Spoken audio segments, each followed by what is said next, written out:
Hey guys, my name is Leslie and today we are going to talk about some easy alternatives to get you started on the path to zero waste. The concept of zero waste is that you are reducing the amount of waste that you create that is going to go in the landfill down to zero. That's the ultimate goal. That may or may not happen, but any amount of waste that you reduce is a step in the right direction and is going to influence the people around you. So we want to just be moving in that direction. The more people we get moving in that direction, the better, and the more chance we're going to have of creating a better society with less garbage polluting everything. So here are some ideas to get you started. And I'm literally just gonna list off a bunch of specific things that you can replace. So you can use a stainless steel or glass straw instead of a plastic straw, or better yet, use no straws at all. You can use cloth napkins and wash rags instead of paper towels. This is one of the ones my family's working on right now.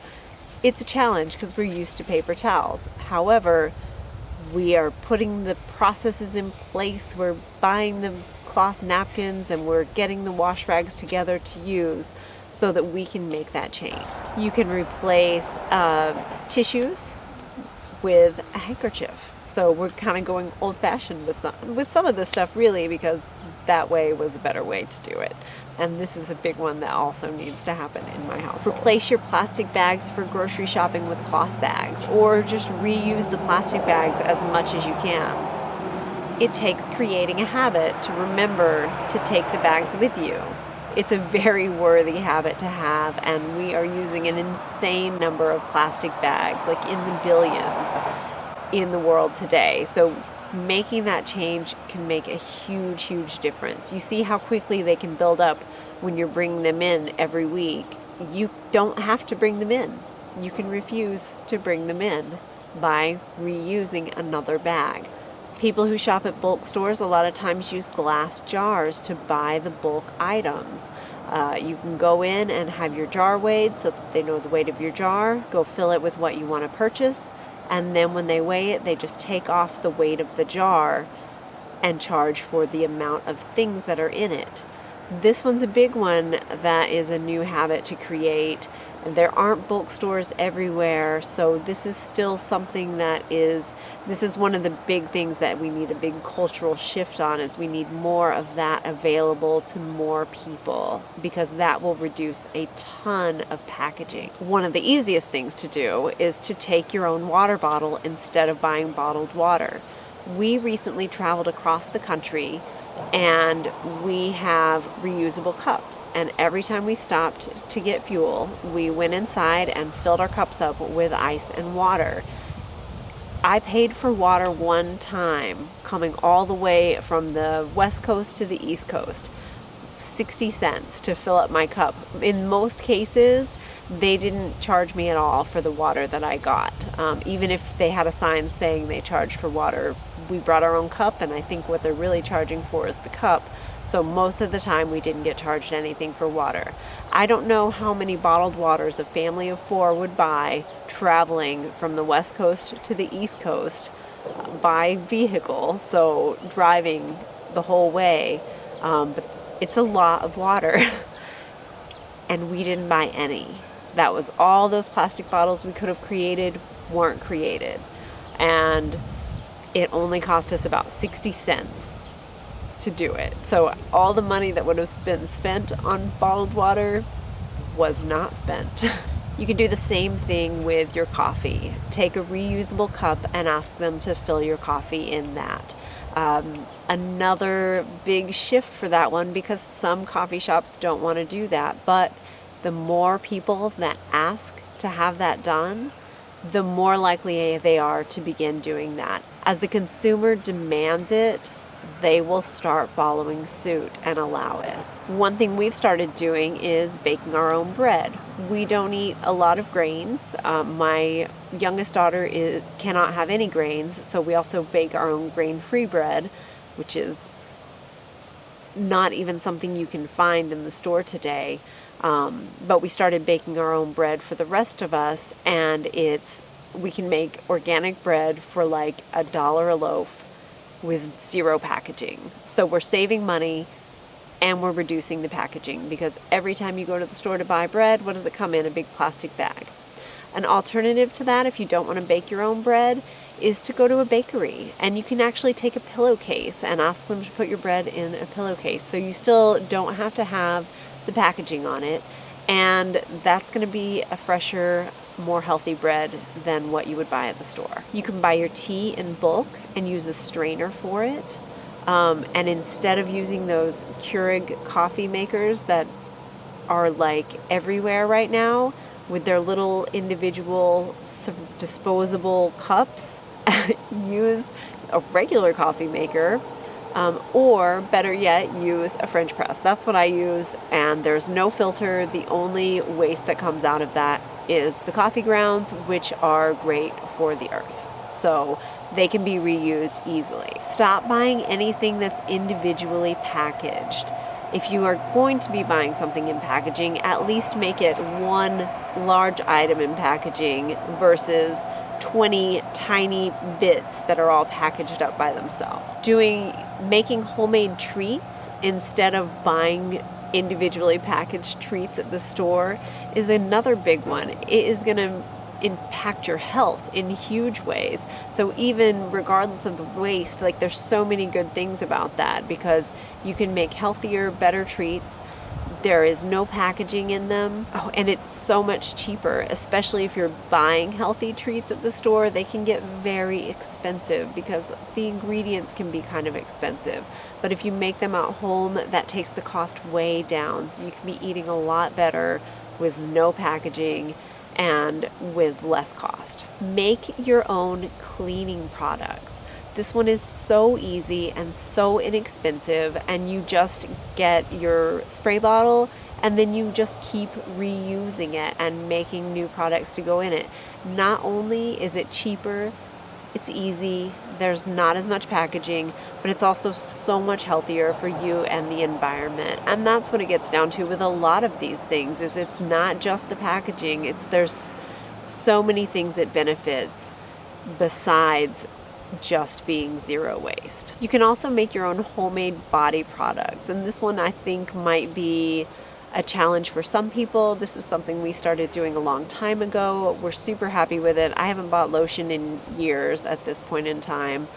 So all those bottles of lotion all the bottles that would have been used and thrown away did not get used and thrown away, because we bought the ingredients and then just use those over and over again for years to make the products ourselves. Buy anything you can secondhand, especially clothes, and I would say especially books, although now I'm at the point where I'd rather go to the library to get a book. But if I can't find the book at a library, then I'm going to buy it secondhand. I would never buy new books unless it is something I feel like I absolutely have to have, and the only place to find it is new.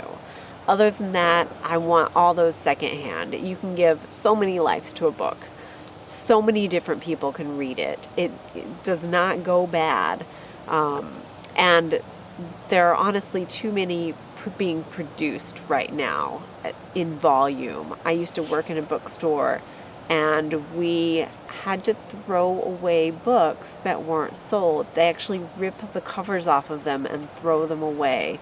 So what we really would like to see is less demand for new books and more people using libraries. We can get the same information out, but not everybody has to have their own copy of it. Once you've read it once, you don't necessarily need to keep it. And anything else you can buy secondhand is going to come without packaging. It's going to come at a cheaper cost to you. You might be able to get a higher quality item for less than you would have paid at the store for a cheap item. Something that will last you for a long time. As much as possible, we want to buy things to last. Begin practicing minimalism. When you practice minimalism, you're not shopping a bunch, you're not just buying things because, and so there's a ton less waste involved when you're practicing minimalism. This is something that we'll be talking about more coming up soon. Create a capsule wardrobe. You don't need a closet full of billions of clothes. A lot of people have these huge closets and nothing to wear. waste from the clothing industry, it's one of the biggest waste producers that there is. We need to start scaling it down.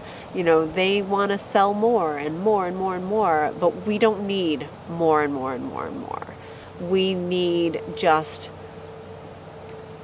a simple wardrobe that works for our lifestyle, of good quality clothes that are going to last us a while. You don't have to jump on every trend. They're getting to the point where they're making trends. They're trying to change the trends every week. You can't keep up anyway. You'll spend a fortune trying to. Create a capsule wardrobe of classic pieces that look really good on you and that are high quality, and you won't need to buy a bunch of clothes. You will have clothes that will last you for years, and you'll easily be able to make outfits out of them. I will be doing some videos on capsule wardrobes also coming up, so we will talk more about what goes into creating a capsule wardrobe and how you begin putting that together and working with that. Compost. Everybody has food scraps. Any scraps from your produce, from your fruits and veggies, your coffee grounds, all that kind of stuff can be composted. Now, you don't put anything with oils on it or anything that's been like with meat, but there's tons of scraps that you're going to have that you can compost. If those end up in your trash can and go into a landfill, they do not break down. I used to think that, well, they will break down in the landfill. They get compacted in there in a way that there's no oxygen, and without the oxygen they can't break down. So they're not going to compost themselves in the landfill, and they're not going to compost all the things around them in the landfill. We need to set up compost systems for those things. Of course, recycling is one of the biggies with zero waste. You want to recycle anything that you are able to recycle that's coming in. And use what you already have and use it up. It's so easy to get to the end of a bottle of something and then replace it and immediately start using the full bottle and then not finish up what was in the first bottle to begin with. I bet a lot of people even toss those. Use as much as you can. It's a great frugal practice because you're going to save money by using all of the product you bought, but it's also more respectful of the earth because you're using these resources. You don't want to waste them. So I listed a lot of different things there. So don't panic. You don't have to go out and change all of them today, but I'd like you to think about the different ideas and think about which ones would be easy to implement into your life and start with those. You don't have to start big. You can start small. Just take a step. Start today. What can you do from that list today? You might already be doing a bunch of things off of that list, then just take the next step. Just keep moving in the right direction, and that is all you need to do. It will become easier with mindfulness and creating new habits. Just pay attention to what you were doing, make the steps to change one at a time, and it will get easier from there. We most often use disposable items and create excess waste when we're not paying attention or when we're in a hurry. So we need to slow down in life, pay more attention, be more mindful, and we'll be able to take those steps much easier. And remember that by taking some of the steps we've talked about, you will inevitably influence those around you, even if you don't realize you're doing it. You may never find out that they're practicing that too, but the more people that see you practicing these steps, the more it's going to spread to others. If you'd like a PDF outlining some steps to get started with zero waste, please click on the link in the description below and I will send you something that you can use to help you get started. See you next time.